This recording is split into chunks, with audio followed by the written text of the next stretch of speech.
Why isn't this working? Okay, we're live.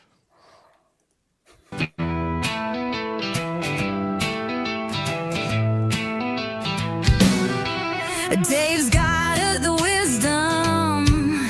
He's breaking it down. The therapy gems. The king of the crown. Dana's on fire. Words like a spark. Ranting with passion. Igniting the dark. Say brave as life. Buckle up tight. Feeling fury. Collide in the night. Laugh it all off. Let Shelly be free.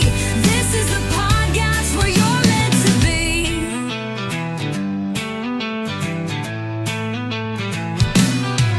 Shelly's got that laugh. It's pure golden joy. It'll lift you higher than a rocket toy. Life's messy here, but that's the plan. They hold the mirror, help you understand.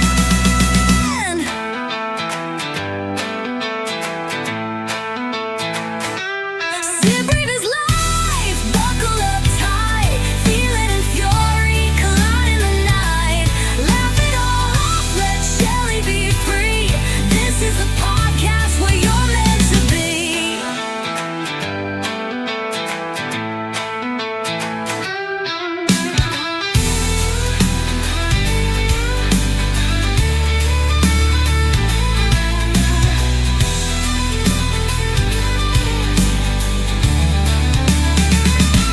Shelly's got that laugh, it's pure golden joy. It'll lift you higher than a rocket toy. Life's messy here, but that's the plan. They hold the mirror, help you understand.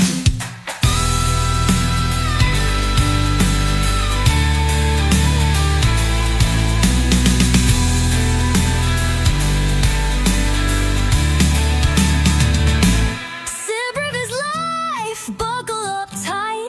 Feeling in fury, collide in the night. Laugh it all off, let Shelly be free. This is the podcast where you're meant to be.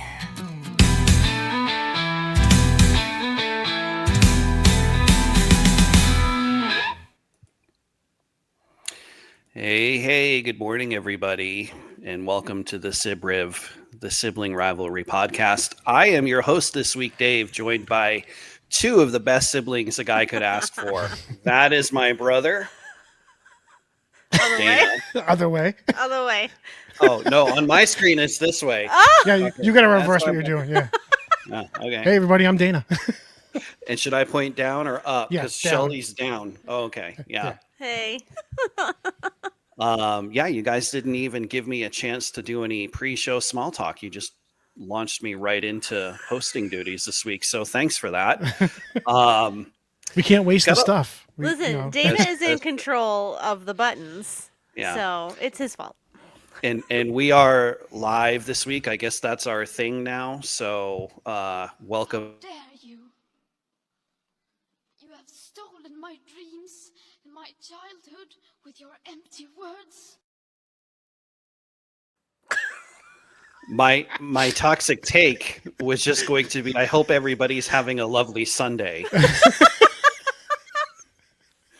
It's a beautiful Sunday morning here on the West Coast. I don't know what the weather's doing over in Massachusetts, but it's really Beautiful. nice here. Yeah, it's beautiful Um, here. So yeah, I thought, last week we had talked about advising the internet, but I think there's been a lot going on. And I've had a lot of questions about what's been going on. And I figured one person, the only person I can really ask that is a far left lefty, is my little brother. He is the only person I can have this conversation with without him immediately getting pissed off and trying to cut off all contact with me. So I figured we would do that today. There's a couple things in the news that I think people might or might not be aware of. Well, one, we all know everybody's aware of the whole free speech argument, Jimmy Kimmel thing. But I wanted to kick things off with something that is definitely hits close to home for me, given the work that I do. And I would imagine, Dana, it hits close to home for you, given that you have 3 school-age teenagers. And I don't know if school y'all- committee. And you serve on the school committee. I don't know if you all have heard this news before I sent it off to you, but it's something that I noticed. This came from NPR, where I found it, and they linked to the original editorial that in the Washington Post, I think it was, that RFK Jr. and Linda McMahon, our secretaries of Health and Human Services and Education, want to end mental health screening and therapy services in schools. And before we kind of dive into this, let me just give you a brief idea of what their position is. This came from earlier this week. Governor Pritzker out in Illinois signed a law. All students in Illinois, starting in 3rd grade, will be getting mental health screenings, and that's mandatory every year. I just want to point out the difference here. A screening is just that. It's just a screening. We get screened for things all the time. When you go to your doctor, they screen you for alcohol use. They screen you for substance use. They screen you for risky sexual behavior. Like, whether you're aware of it or not, we are being screened all the time for these kind of things. So their position, however, McMahon and RFK, is that doing a screening like this will overly medicalize what are usually typical childhood behaviors. And they also, so they're playing this idea that there's a stigma attached to it. If you read their original editorial, which I did either of you read that editorial?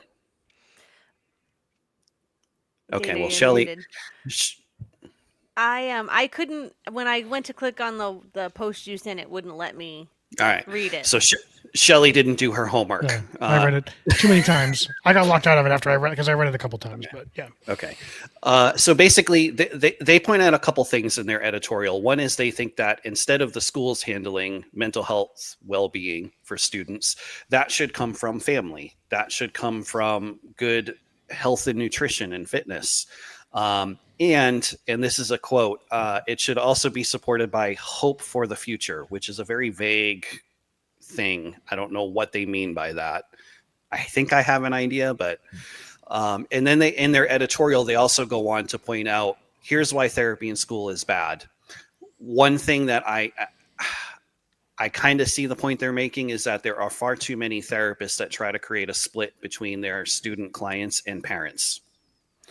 And they have this, they cite a book written called Bad Therapy. I can't remember who the author was, where this author puts forth this idea that most therapists are doing that, which I disagree with. Of course, I'm biased because I'm a therapist, but anyway, that's their position. I was just kind of curious of what both of you thought about this.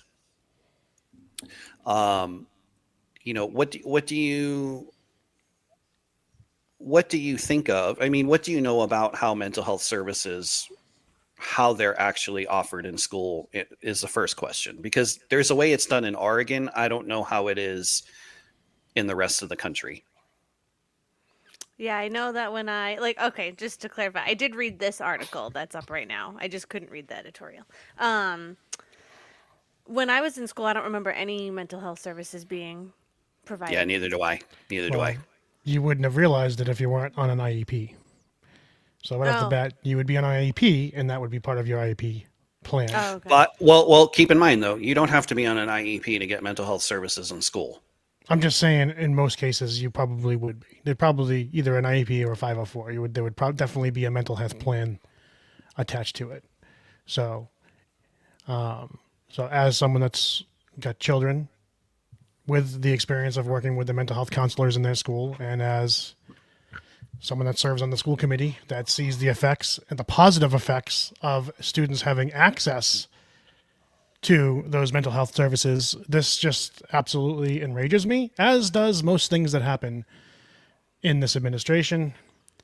But this is, obviously it does hit close to home because of the children. I got 2 students that use those mental health services, and the fact that they could lose those, along with a bunch of other things, which I'm sure we're going to get to on today's show, it enrages me. I mean, we can send billions and billions and billions and billions and billions of dollars overseas to bomb people, but we can't take care of our own kids. We can force women to have children and then do absolutely nothing to take care of those kids. And then we can shame people when they struggle to do it and make them feel like they're the problem. And then just all of our own, it just infuriates me. Yeah, it's ridiculous. Michelle, do you have any particularly strong thoughts about this? I just think what Dana just said, where, they could potentially be taking away the access to it. I think that's a big deal. I don't think everyone needs to be, well, I don't know if I necessarily think that. Because I always think that when I go to the doctor, everyone's like, oh, you got to get your physical. No one thinks about like doing their dermatology checks yearly or checking their eyes yearly. Like those things are just as important as your yearly physical, but they're not talked about as much as your normal PCP visit. And I think it's similar. Like you probably should have a yearly mental health screening of some kind. I don't know if screening is, I don't think it needs to be super detailed, but I think kids, if they don't have the support at home, they need it at school, which is where they spend the other half of their time. Some people grow up in really crappy households that are not going to get the mental health support that they need, and school is a great place to have access to that if they need it. So I think it's just all about balance, like anything else. And I'm glad you brought that up, because that was my key disagreement with what they're saying. I have a couple things to say about this, but their idea that mental well-being should primarily be supported by the family and not through school mental health services, that's all well and good. But the problem is, I can tell you from professional experience, most of the children, not all, but most of the children that we see don't have that level of family support at home. Mm-hmm. They don't, that's why they're seeking out therapy, because they don't have that kind of support. So although I don't disagree with them entirely, I think that is important.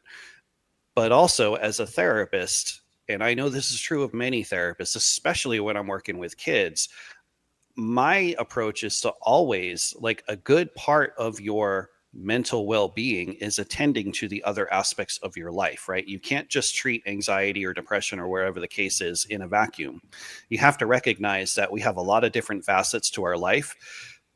Things like proper sleep, good nutrition, having, being a part of a group, whether it's sports or a close family, or, if you're a spiritual type church, like those are all things that also help support mental well-being.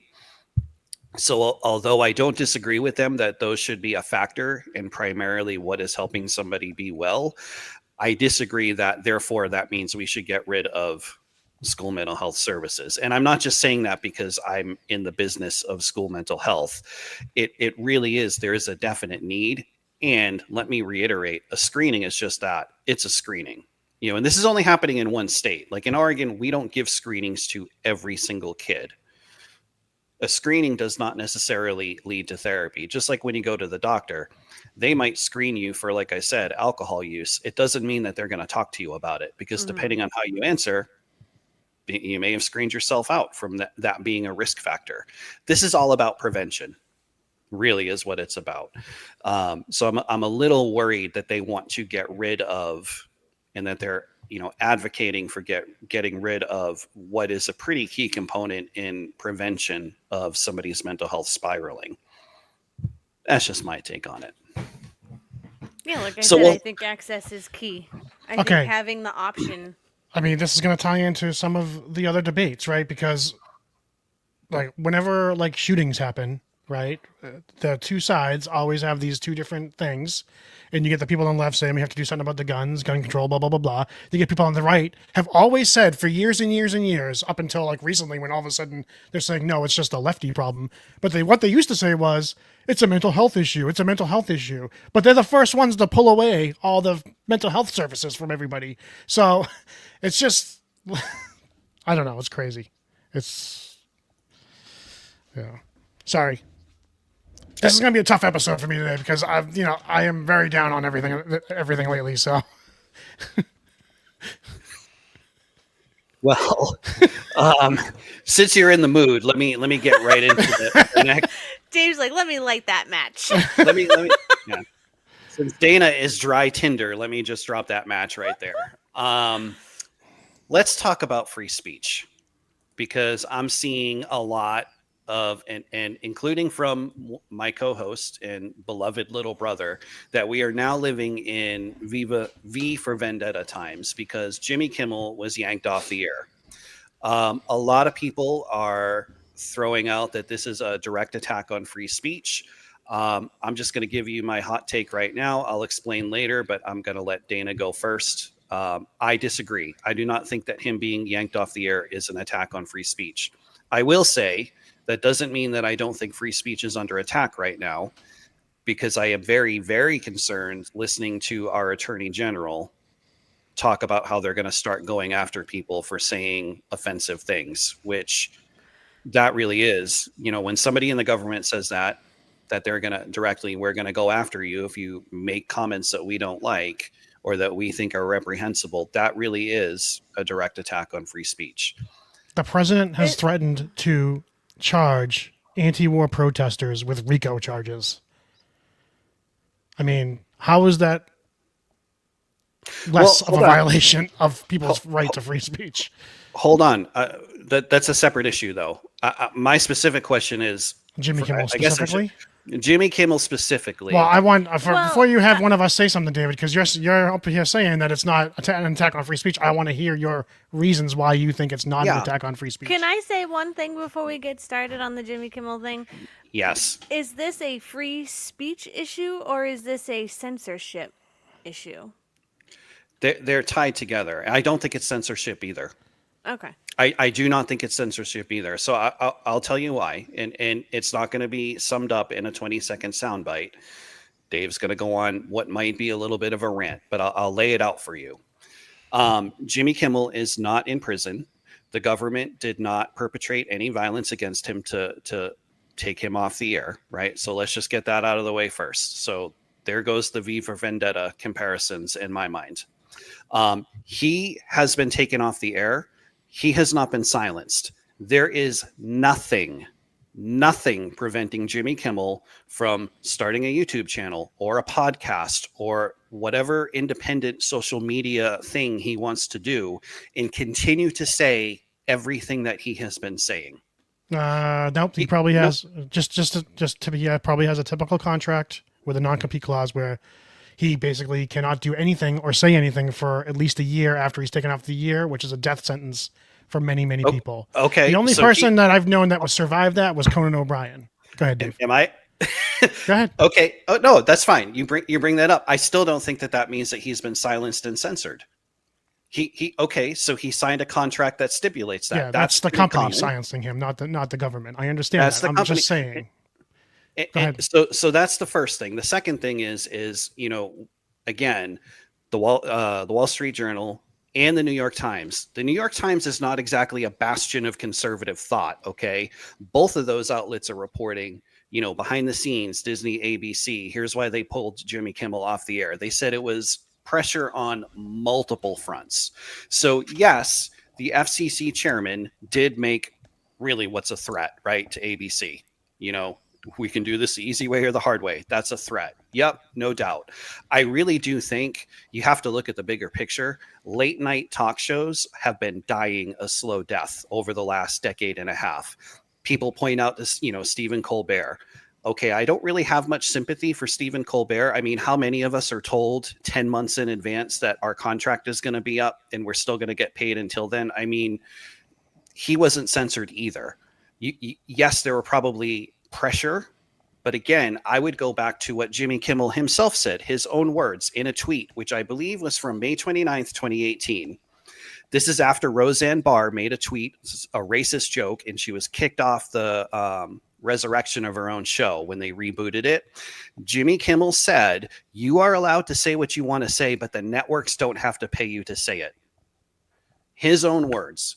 So yeah, this was a business decision. Yes, I'll grant you there was threats and pressure from the government, which I disagree with. I don't think the president should be making these comments. I don't think the FCC chair should be making these comments directed towards specific people. I agree with you. You won't get an argument with me on that. But the idea that he has somehow, or as Colbert put it, we're all Jimmy Kimmel now. Like, F you, Stephen Colbert. Like, get the hell out of here with that. We are not all Jimmy Kimmel. Like, I don't want to hear this crap. I don't care that he was yanked off the air. I don't think it was censorship. Like I said, he can start his own thing. And if he signed an NDA and he has to wait a certain amount of time, it doesn't mean that he can never do his own thing ever again. It's true. I'll stop there. I have more I could say, but I'm going to stop there. That's why I think it's not an attack on free speech, him being pulled off the air. Yeah, I mean, the late night is dying. Your average news YouTube show probably gets more views than the late night shows do. So they're bleeding money. I mean, all these late night shows are bleeding money. But so I just think that they took the threats as an excuse to let him go. I think they were Absolutely. they were not going to renew his contract anyway, I think. No. I think the networks used the threats as like basically coverage for themselves. But we're getting pressure. This is why we have to do it. But I just heard today they're in talks to try to bring him back on the air. So we'll see if he does. I do not think the president should be telling people what they can and can't say. That is an attack on free speech. He's the president of the country, and when the president says this part, when a fragile man who can't have his ego bruised by somebody, he can't take a joke, or not even a joke. I mean, really just people pointing out reality.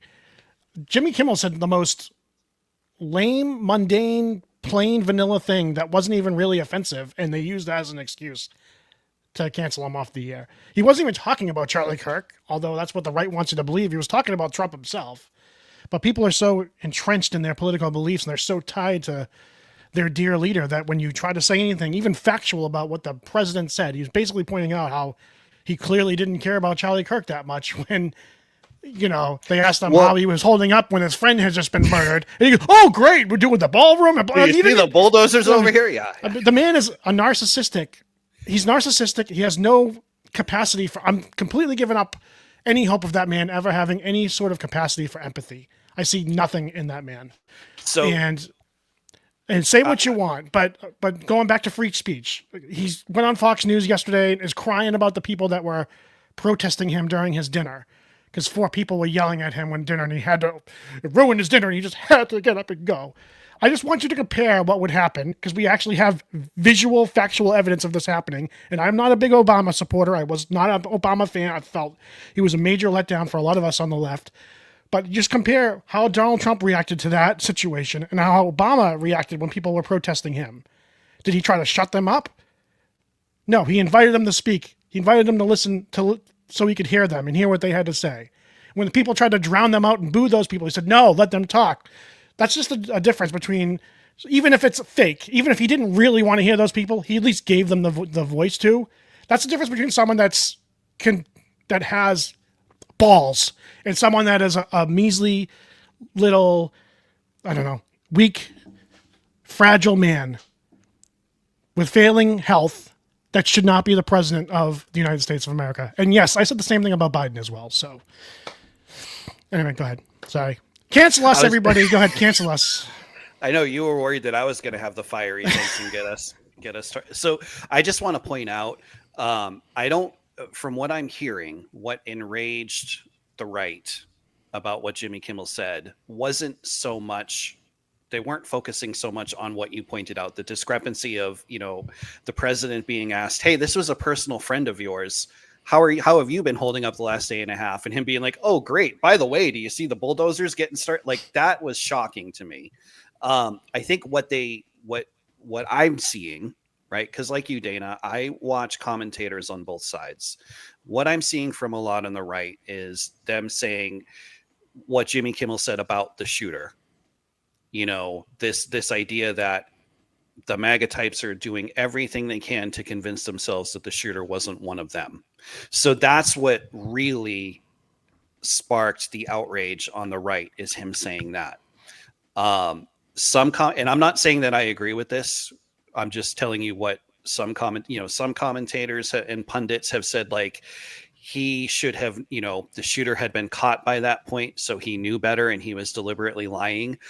I think, depending on when he taped that, I don't know when he said what he said that he could have known that that was accurate or not. I don't know that he was deliberately lying about the shooter's identity or who the shooter was or what their political affiliation was. But I just wanted to say that's what made the right so angry. Not so much him pointing out Well, let's be Trump's honest. reaction. but- Literally any words. I'm not a Jimmy Kimmel fan. I think he's not even really that funny. But literally any words that come out of his mouth make the right angry. So Oh no, absolutely. I mean, we Yeah. could pull out a laundry list of things he said that makes the right angry.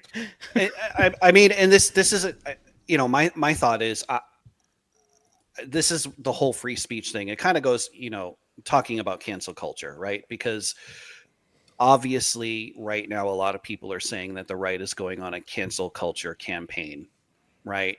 Regular everyday people we're seeing on social media, they've been posting about the murder of Charlie Kirk and their reaction to it, and now people are going on social media saying I lost my job.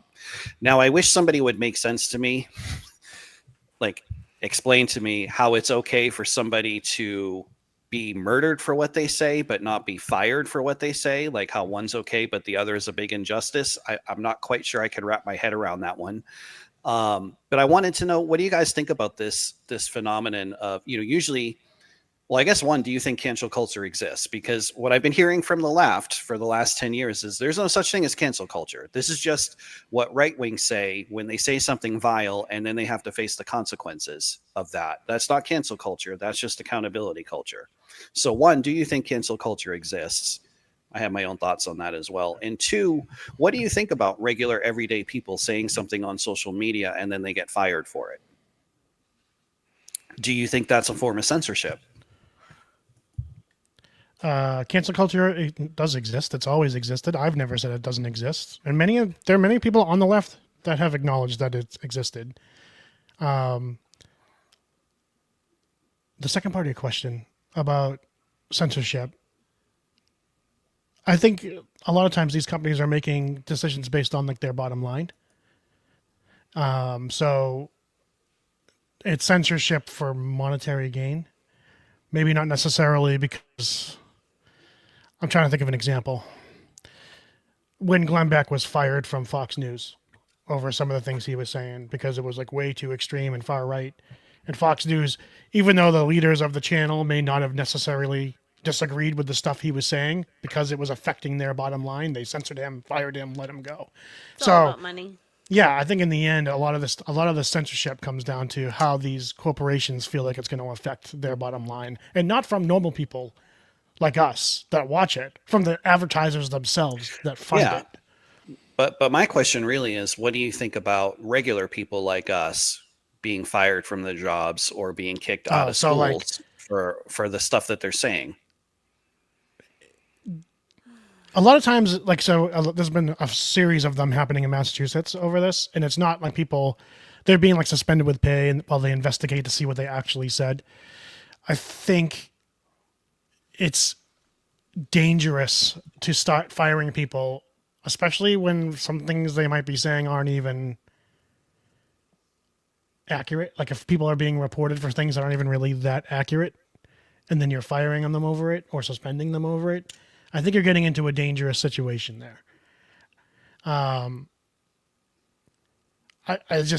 don't know. This country is in such a mess right now. It doesn't matter what's like, either side is going to see what the other side is saying as a slight, even if it's a factual thing.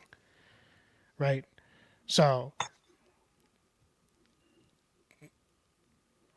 yeah, I'm not, I have to think about how I want to phrase that because, and maybe even use an example, but it's a dangerous slippery slope to go down when you start letting people go over things they're saying publicly on social media or whatever, because it does dangerously tread close to.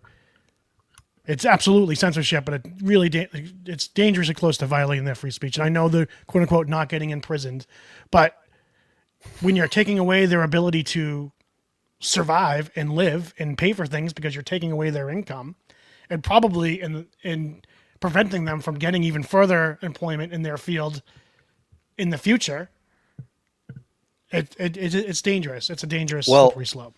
Well, I just want to point out, you talked about the slippery slope. The slope is behind you and above you. We're down the slippery slope Yes, I already. know This, that. Yes, this has yeah. been happening for years, Yeah.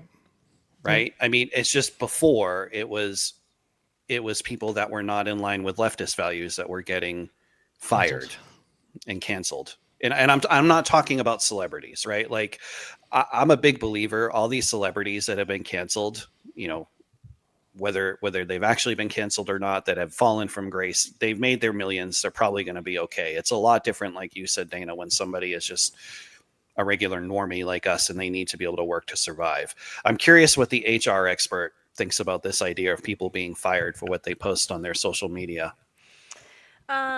I think it depends on what's in the company policy. Some people have very strict rules. Some companies have very strict rules, and you know what you can post on social media, what you can.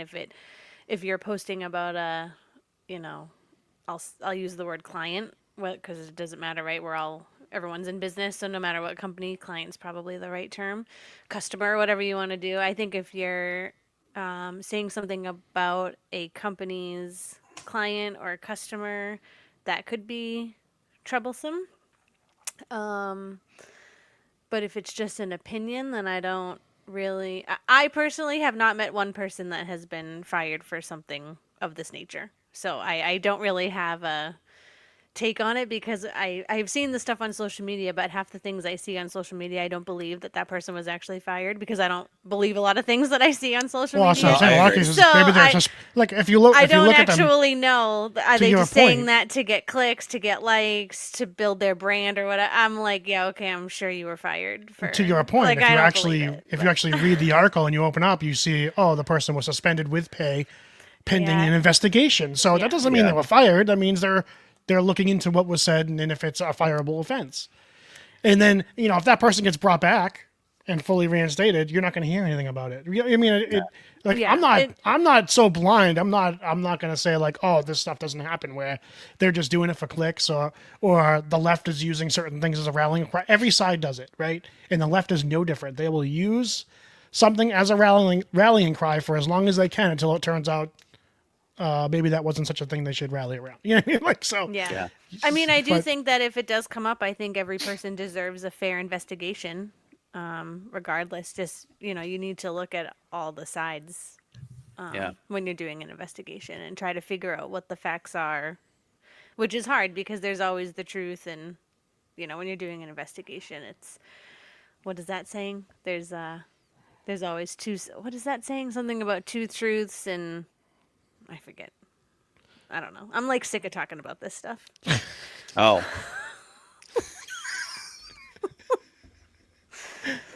it does wear on you. It's like, yeah. but it's you know what the just- thing is? It's so just crazy that exhausting. like I've been like this. It's just people are so entrenched in politics right now, and you can't escape it. It's horrible. You can't escape it. You know, it's just, and like it's just every angle. It just barrages you constantly. Every day, hour of every day, there's like something new getting thrown at you, and another thing they're trying to make us all like fight with each other over. It's crazy. It's like it's exhausting. You know. Yeah. You know. Yeah. That's why I'm having a bad enough week as it is. You know, I'm sick and why tired Mike of being and a I chew. have we've Sick and been tired of being a watching chew food toy for shows. people's dogs. You know, We've been all about the food competition shows because you know what they don't have in them? Any politics. And it's awesome. well, I mean, you guys gave me hosting duties this week, so hey, it's your show Yeah, today. It's your absolutely. show. You have full Yeah. control. Yeah. not to continue to bore my sister and drag her down. I've always just like, you know, does cancel culture exist? I've always looked at it as something not that the left does to the right, because it's usually been a right thing where they're like, oh, you know, the left is trying to silence us. I've always looked at cancel culture as something that the left does to itself. Like when I look at all these celebrities that have been canceled, a good amount of them have been very liberal, left-leaning figures that said the wrong thing, or, you know, weren't completely towing the line of the accepted narrative and they dared to veer away from that, and then they get canceled. There have been cases where somebody has said something truly racist or whatever and they get canceled for it. I get that. But there has also been a lot of cases where it seems like, it's like a hair trigger where somebody says the wrong thing and that's it. They're done. They're dead to the left. They're excommunicated. And that's how I've always looked at cancel culture. But do you think there's any room for forgiveness in cancel culture? No. That's No. why they tell you never bow to the mob. This is why I kind of walk away from why I'm starting to really walk away from left, even left center, and just kind of live in my own little bubble, because there is no room for nuance in a lefty's perspective. And I realize, Dana, you consider yourself the leftist and you are something of an exception. Honestly, I'm politically homeless because I follow a lot of leftist ideologies, but I disagree with so many of the like extreme left, and it's not now. We live in a culture now where everyone thinks you have to be all one thing or all the other, and if you're not, you're hated by everybody because the all one thing of one side just automatically assumes you are the other side, and then vice versa. So like you just don't fit anywhere, and I just don't fit anywhere anymore. Well, I'm certainly not a centrist because so much of centrist politics is geared towards like the establishment, and I'm definitely anti-establishment, and I'm not like a far left person and I'm not a far right person. I have no home politically. You're like the Democrats from the 90s or 80s. Like when guess. politics was Like a classical liberal almost. Yeah. So much of my ideology kind of leans towards libertarianism now that like it's almost like I'm mockingly saying I'm a lefty. But no, a lot of my ideology is still like libertarians would never say they agree with like propping up social programs, which I am in favor of propping up social programs because I think, especially now with some of the mess we're in financially, we're in the brink of a huge economic crisis that the government is ignoring, and as is the mainstream media. And the middle class is about to find out how the government effed around, and they're the ones that are going to have to find out. Yeah, I think unfortunately, well, Dana, just to give you a little bit of hope, because I really do think this has become what the murder of Charlie Kirk has become such a watershed moment. It wasn't so much that, but I think the aftermath of everyday people who are just like the three of us. We might have some strongly held political opinions, but we're not far left or far right. Right. I think we all have our things that we feel strongly about. I don't think any of us are unreasonable. And I think for so long, the absolute weirdos on social media have been controlling the conversation, that everybody just assumes that's what everybody else thinks. But I really do think a lot of people have woken up kind of seeing like not only people celebrate this murder, but like advocate for more. I think was like a wake up call for a lot of folks that really are just kind of middle of the road or centrist or whatever. I really do.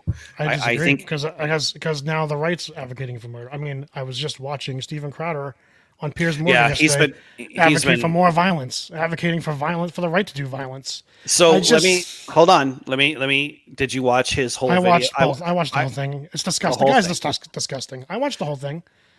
He can try to couch it, and however he's still advocating for violence, legal violence. I mean, what's the f is that? You're telling people to go out and commit acts of violence. Give me a break. Well, hold on. He's talking in self-defense, and I'm just setting the record straight, right, of what he actually said, because there are clips. I heard what he actually said, and it was very, very cagey. And then he doubled down, and he went on Piers Morgan, and he doubled down on what he originally said. Yes, and just to be clear, what he said was, in the full context of what he was saying, and again, this is not meant to be a defense of Steven Crowder and what he said. I'm just putting it out there so that our listeners have the full context, so they're not going off of just Dana's strong reaction, right? What he said was, he and his team for a long time had been doing what Charlie Kirk had done, and they stopped doing that, going to college campuses, because people were being violent towards them. And his whole point was, again, not saying I agree with it, was instead of just kind of turning the other cheek now, he is advocating for when something like that happens, when somebody on the left performs an act of violence at an event like that, he is advocating for violence back to be the response in self-defense. Now, as Dana said, a lot of people, Dana thinks he's being Okay, cagey. what are you saying is violence? Because Donald Trump is saying that the 4 people shouting at him is violence. I Hey, mean, man, I'm not disagreeing with you. I'm just saying that that's the full context of what he said and what his point was. Make of it what you will, right? You are taking that as he's being cagey. He's really saying like, let's ramp up the violence. I'm not saying that you're right, and I'm not saying that you're wrong. It is clear to me that he's one of the few commentators that I've heard over the last several days that is just openly pissed off. One thing I've noticed is that a lot of the people I follow, whether they knew Charlie Kirk or not, that kind of comment on politics, like the YouTubers that I tend to listen to, they are all shook, like in a big way. Like all of them, whether they're right-leaning or left-leaning, they're all... It's pretty clear, even though they don't always come out and say this in their videos, that like that could be any one of them. yeah. That they could say the wrong thing and somebody could take exception to it and decide to take that sort of step. Well, that's And I the think problem, isn't it? that's the problem. Yeah, it's a very sobering thought.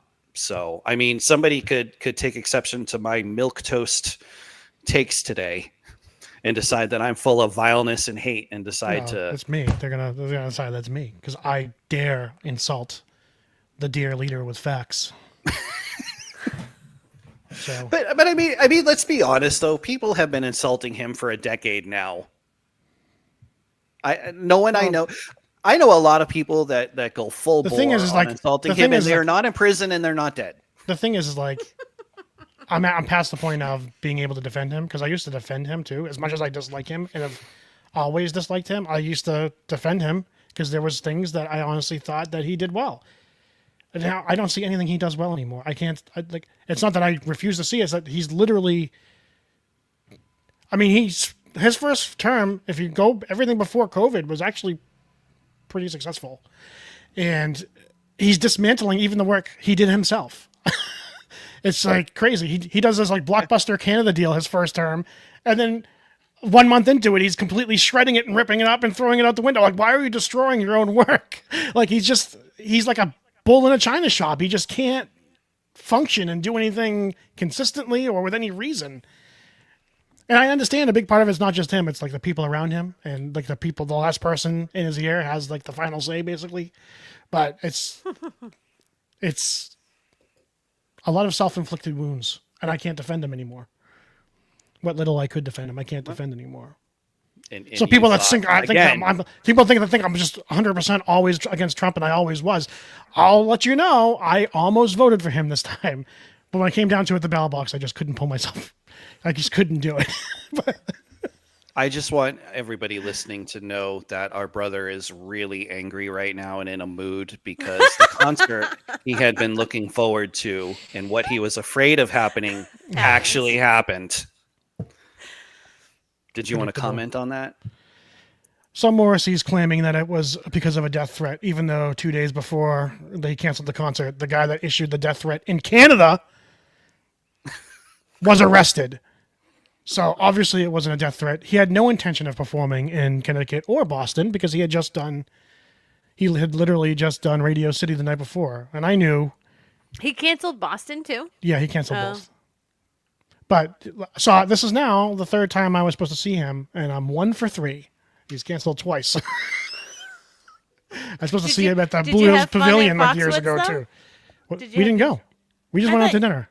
Oh, I thought you guys were at Foxwoods. No, we didn't. Yeah, I I thought wasn't you going guys to drive all the were. way. I wasn't going to drive all the way there if the concert wasn't going on. Oh, I thought you guys were there for some reason. No, we went out to Cracker Barrel for dinner. I don't We know used- why I thought I saw you guys tagged there. I must have been mistaken.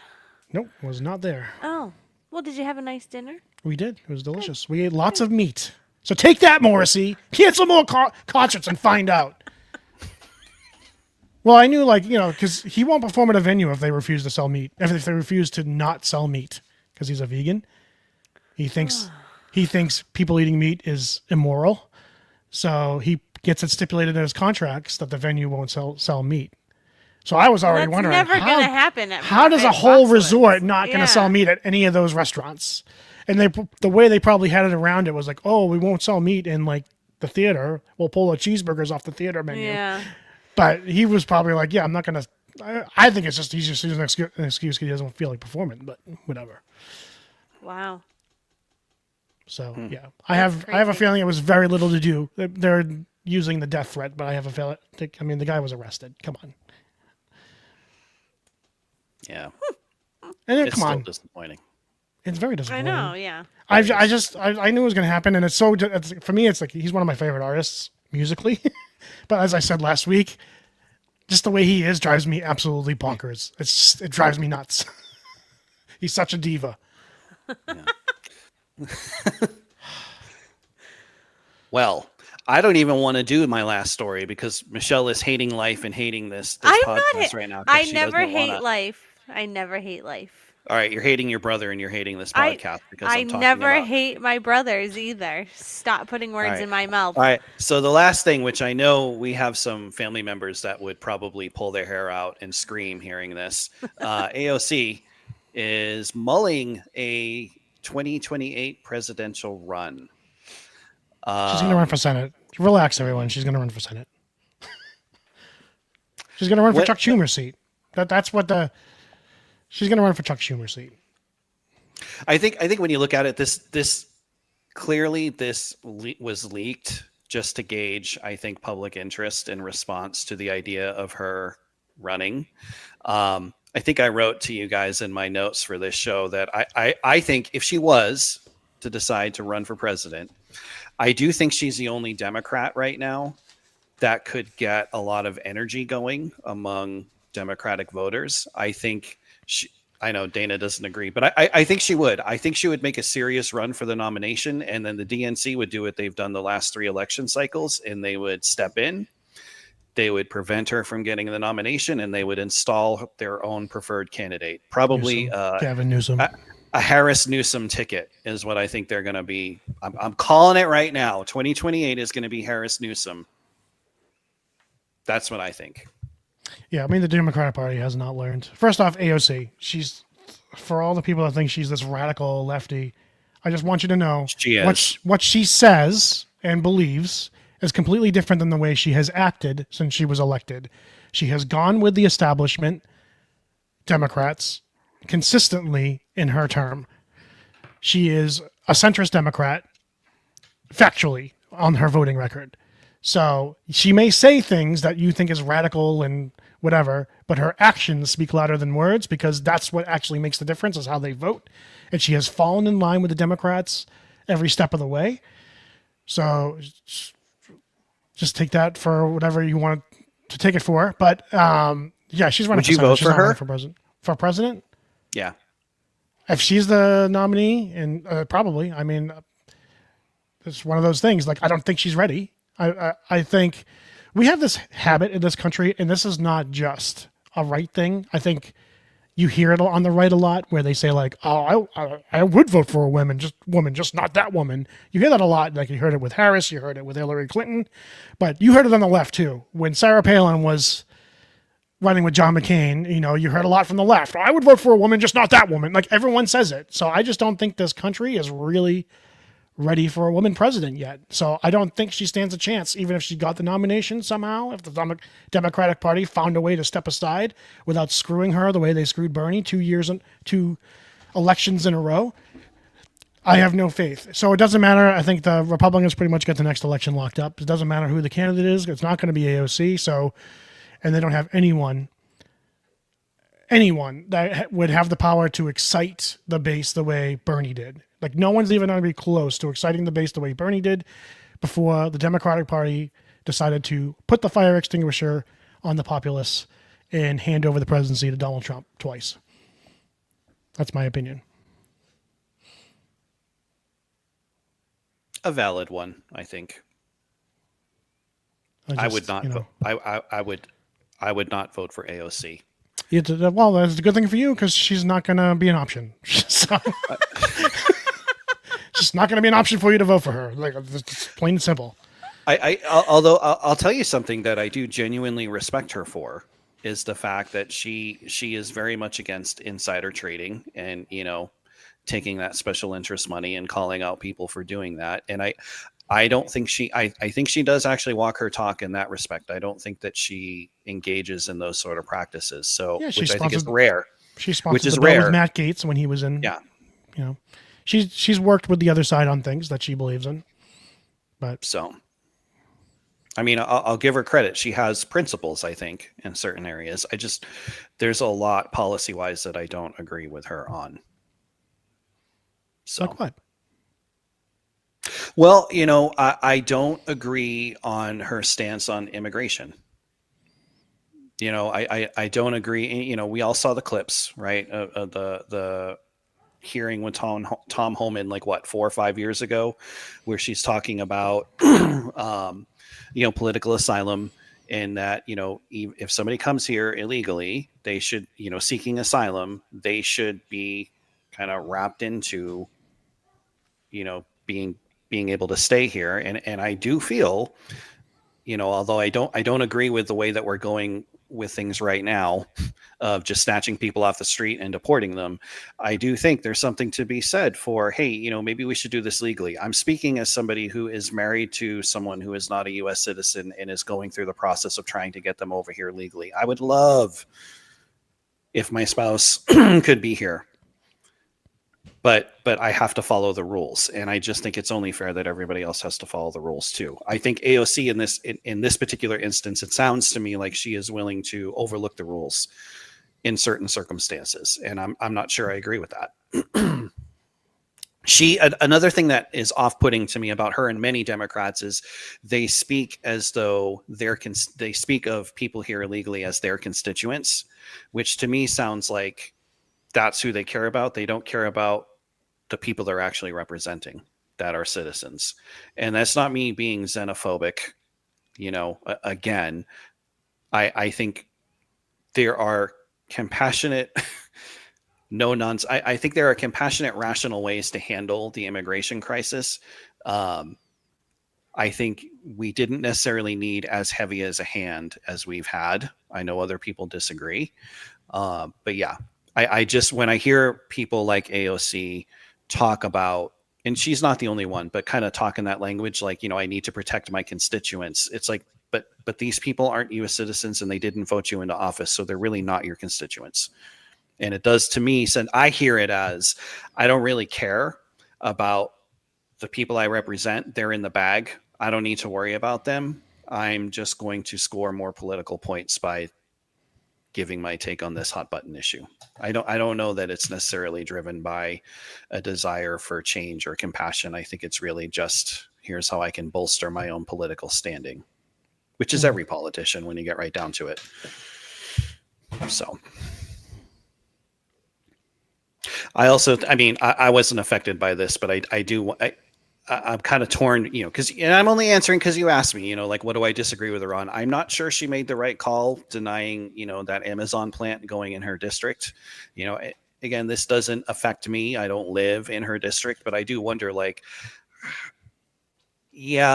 kind of understand why she would be against that, given that Amazon is, a company kind of infamous for certain practices in the way they treat their employees. And at the other side of the coin, it's like, well, that would have helped the economy. It would have also given people work, so yeah. How about you, Shell? Would you vote for her? I didn't know who she was until you sent us that question. Really? You don't know who AOC is? You don't know who AOC is? I had Really? to ask Mike. I'm like, what's an AOC? Wow. Didn't know. I'm surprised. Our sister Honestly. you actually do a good job of disconnecting yourself I from do. politics. I really do. Yeah. I until they are until it's time to vote, that is when I generally will do my research. She's a lightning rod. She's a lightning Because rod. I that's for just- sure. Yes. What does that mean? She What's a catches lightning? She what? catches a lot of the hate from the right Oh. for her views. And she catches a lot of the hate from the center left for a lot of her views because the center left will tell you that she's a little too radical for them as well, right? Like I said, though, like what she says publicly and how she acts in Congress as far as her voting record, she's actually pretty moderate. It's like the people that used to try to tell you that Joe Biden was a radical lefty. Joe Biden was the most center, almost right Democrat he in he was Senate. he was the very definition of an establishment Democrat, and I Yeah. really do think if his cognition was where it had been 20 years ago, I think we would have had a much different Biden presidency and administration than what we had from 2020 to 2023, 2024. I really do believe that.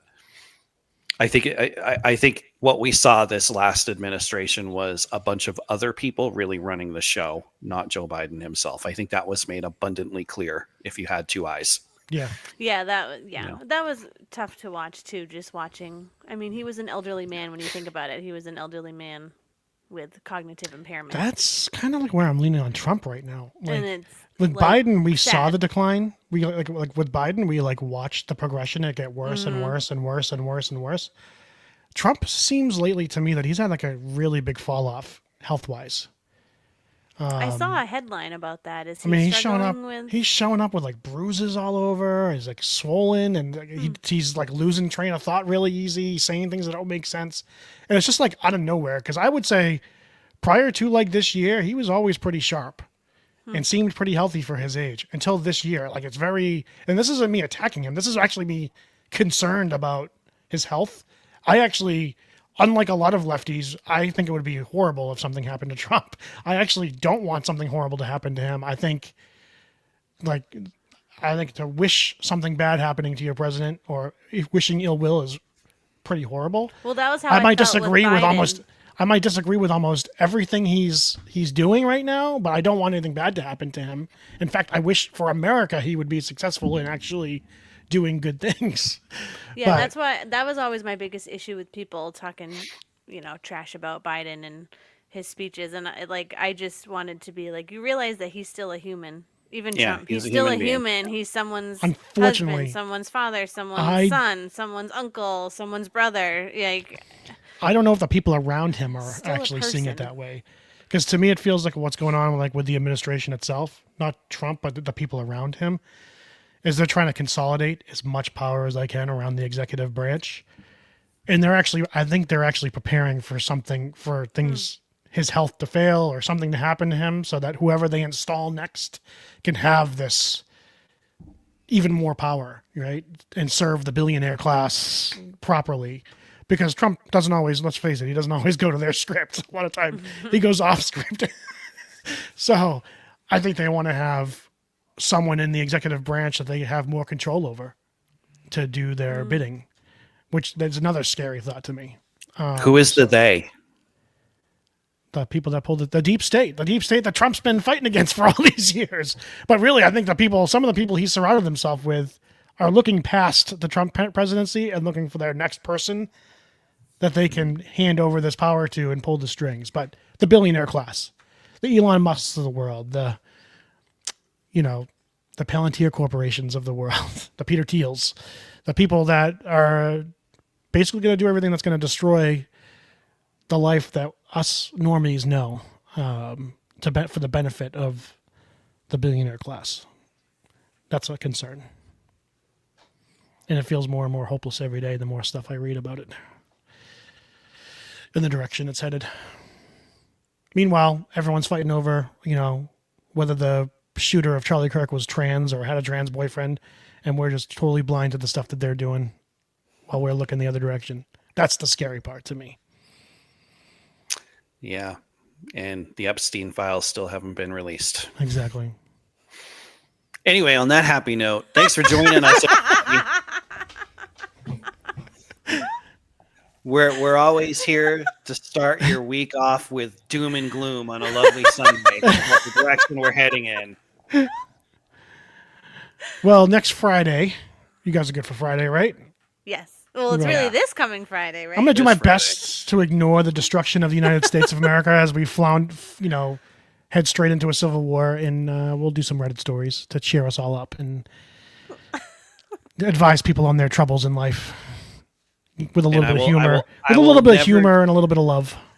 You know what? I'll never do a current events political episode again. No, since that's this fine. was- No, I mean, I know you guys really enjoy it, and I think I'm fine listening. It's half the politics part. The other half of it is Shelley's made it very clear she does not like doing Sundays. Oh, Oh, So Yeah. she's that's right. she's out. She's tuned out. How are the Pats doing? Do we have a score update? we do. I told Mike to send me updates. It's 14-7 Steelers right now. Not surprising. We won last week, though. That was very inspiring. Against a very, apologies to family in Florida who are Dolphins fans, against a very weak Dolphins squad. And that game was far too close as far as I'm concerned. So I still a win's a win. I'm gonna take it. A win All is right. a win. Well, I hope everybody out there listening and you guys have a wonderful week. Hopefully it will be a better week than the past week. And we will advise the internet next week and stay away from those dirty political topics that everybody's sick and tired of hearing about, except for me, apparently. All right. Yeah. Okay. We'll see you Friday, everybody. All right. See you Friday, See you everybody. Friday. Bye.